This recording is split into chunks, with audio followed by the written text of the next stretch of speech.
Good morning friends, welcome again.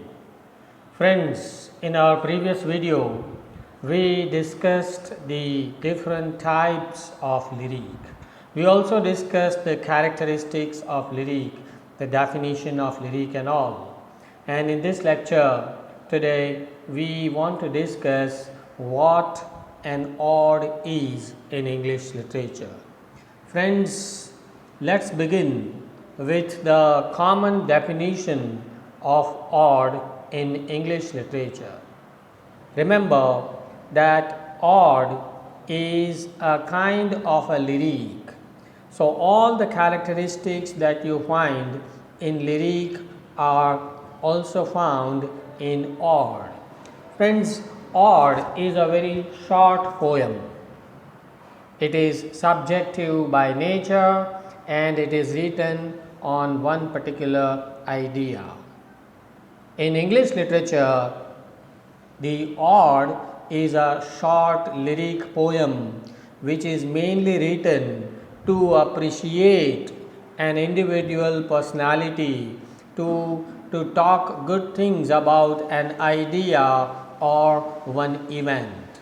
So, in short, you can understand that ode is a poem which is written in praise of somebody or something.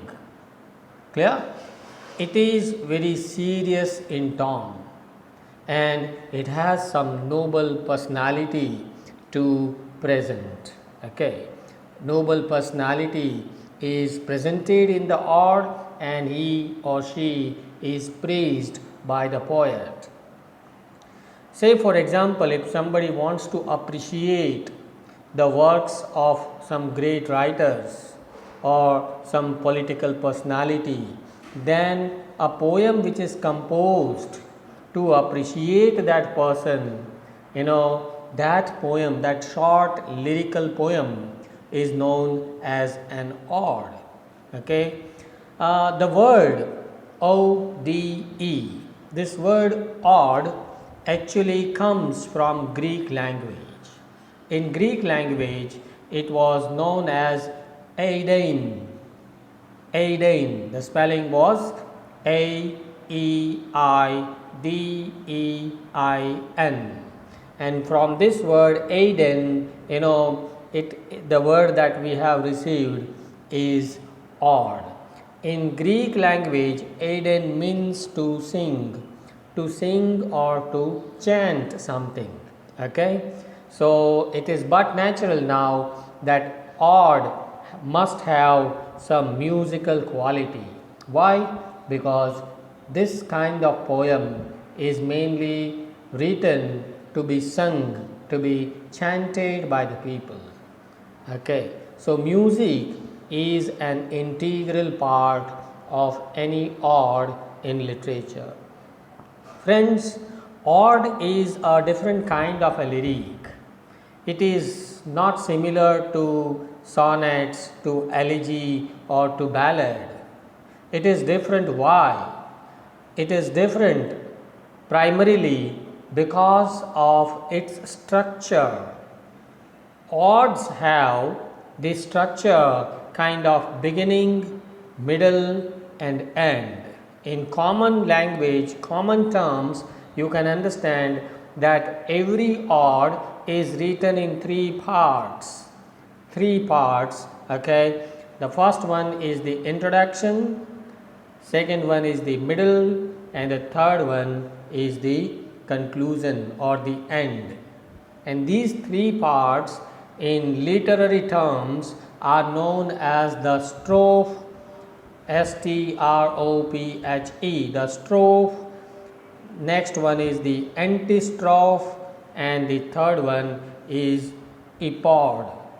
What is this strophe? In Greek odes, this strophe usually consisted of 2 or 3 lines or sometimes 4 lines, and these 2-3 lines were repeated all throughout the poem. So, beginning lines, you can say, beginning 2, 3, 4 lines which are again repeated later in the poem, these beginning lines were known as the strophe, S-T-R-O-P-H-E. Okay, now what does the poet do in this strophe? The poet tries to introduce a topic in the beginning lines in this strophe. So the main function of the strophe, it is a kind of a stanza, beginning stanza. The main function of this first stanza is to introduce the topic to the readers. Second stanza is known as the antistrophe. The antistrophe is a kind of a stanza which is again, structured in the same manner of the first stanza.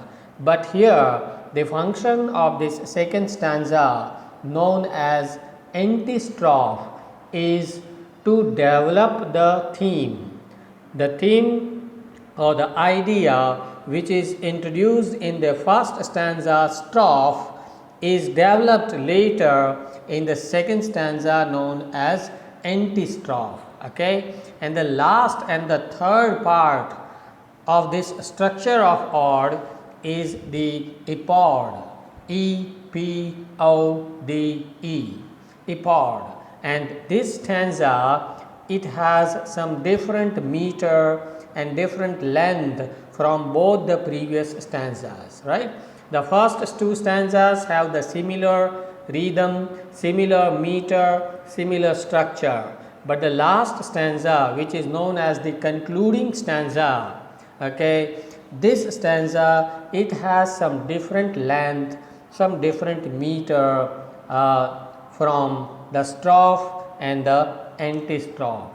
And the main function of this last stanza, epode, is to summarize the whole topic or the theme or the idea which is presented in the first two stanzas. So in common language, in common terms, you can say that epode is a kind of a conclusion of the idea presented by the poet. Okay. In English literature, we have three kinds of odes, three types of odes, and these three types are Pindaric odes, Horacian odes, and irregular odes. Clear? Friends, now let's have a look at all these three types of odes found in English literature. Friends, the name Pindaric odes, actually this name comes from the name of a poet whose name was Pindar, P-I-N-D-A-R. Okay, these Pindaric odes are named after an ancient Greek poet. Okay, so this is perhaps the most ancient kind of ode found in literature. In those times, before, you can say 2500 years from now, Pindaric odes were written during the 5th century BC in Greek literature, and they were popularized and innovated by a poet called Pindar, P-I-N-D-A-R, and that's why these kinds of odes were known as Pindaric odes. Okay, these Pindaric odes, as we just now discussed before 2-3 minutes, they had this structure of strophe, antistrophe, and epode. Okay, and there was a kind of harmonious beauty, harmonious logic, which is found in all these three stanzas, among all these three stanzas. Okay, these Pindaric odes are characterized by irregular line lengths. The length of the lines in each stanza, they were irregular. Some lines were short, some lines were larger, and some lines were even the largest, right? So there was no kind of harmony as far as the length of the lines was concerned. In English literature, there are hundreds of poets who have followed this Pindaric style of writing odes, and one of the most famous poets of English literature, who is known as the poet of nature, William Wordsworth, has also written his odes in Pindaric style. One of his famous odes, Pindaric odes, written by William Wordsworth, is as you can see on the screen, Ode on Intimations of Immortality from Recollections of Early Childhood. Friends, it's a bit long title of the ode, but I hope you will remember. Okay, so now let's move to discuss the second type of ode that is found and written in English literature. This is Horacian ode. Friends, this ode is named after a Roman poet, Horace. Okay, Horace. Horace was an outstanding Roman poet during the 1st century in Rome. Okay, and he made some changes into the made some experiments with the Pindaric ode, and he popularized odes in his times, and that's why these kinds of odes written by Horace, they were later on known as Horacian odes. Okay, it consisted of 2 or 4 line stanzas. So either Horace wrote his odes in couplets, couplets means a stanza of 2 lines, or he wrote his odes in quatrains. Quatrains means a stanza of 4 lines. Okay, but all these couplets and quatrains which are presented in the poem, in this lyric, have the same meter, same rhyming scheme, and similar length also. So friends, this is the difference between Horacian ode and the Pindaric ode. In Pindaric ode, the first 2 stanzas, strophe and antistrophe, they had similar meter and rhythm, but the last stanza comes with a different rhythm, different meter. Plus in Pindaric ode, there is no regularity as far as the length of the line is concerned, but in Horacian ode, all lines have similar length, all stanzas have similar rhyme scheme and similar meter. So you find a kind of a proper structure which was innovated by Horace in the 1st century. That means before about 1900 years ago, Horace popularized and innovated a new kind of ode in his times, right? In English literature, there are again so many poets who love to write odes in Horacian style, and John Keats is one of the most important exponent of writing Horacian odes. John Keats, the poet of love, has written many odes in this style of Horace. As you can see on the screen, I have given some examples of Horacian odes written by John Keats. They are Ode on a Grecian Urn, number 2, to Autumn, number 3, Ode to Nightingale, and there are so many others, right? Let's move on to discuss the third kind of ode as found in English literature, and that is irregular odes. These irregular odes are called irregular. Why? Because there is no regularity as far as the rhythm or meter or rhyme or structure is concerned. Here the poets enjoy all liberty. They make so many experiments with the Horacian and Pindaric ode that they break up the whole structure of the poem. They write it on in their own manner, and that's why they are known as irregular odes.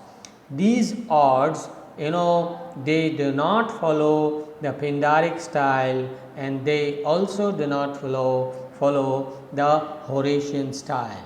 Okay, they have some rhyme, okay, but their structure and stanzas are very much different from the Horatian and Pindaric odes, and that's why they are known as irregular odes. An American poet and critic, Ellen Tate, has written this kind of ode, irregular ode. The example, as you can see on the screen, ode to the Confederate dad, right? This is a very popular ode written by Ellen Tate. So friends, now let's summarize the whole discussion, that ode is a kind of a lyric. It is a song, it is a short poem, which is written to coruscate, to appreciate some great personality, event or idea.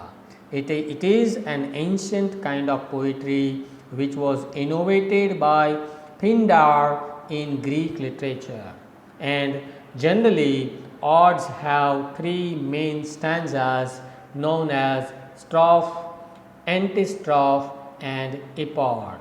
And in English literature we have three kinds of odes, and they are Pindaric odes, Horatian odes and irregular odes.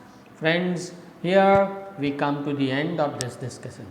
Friends, please like, share and subscribe this channel for more video lectures on English literature. Goodbye. Thank you very much.